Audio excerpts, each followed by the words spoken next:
আল্লাহু আকবার।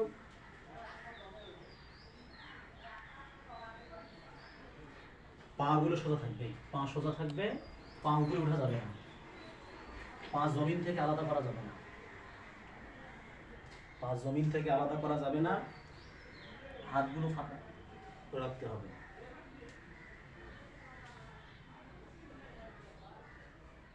দুই আঙ্গুলের বৃদ্ধা আঙ্গুলের মাঝখানে নাক বসাইতে হবে। এবার রুকু তাসবিহ আমরা পড়বো, এভাবে পড়ার পরে আমরা রুকু থেকে উঠবো, সিজদা থেকে সেজদা থেকে উঠবো। আল্লাহু আকবার, আল্লাহু আকবার।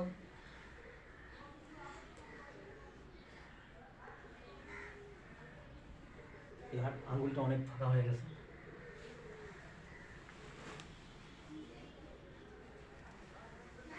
নজর থাকবে কোলের মধ্যে।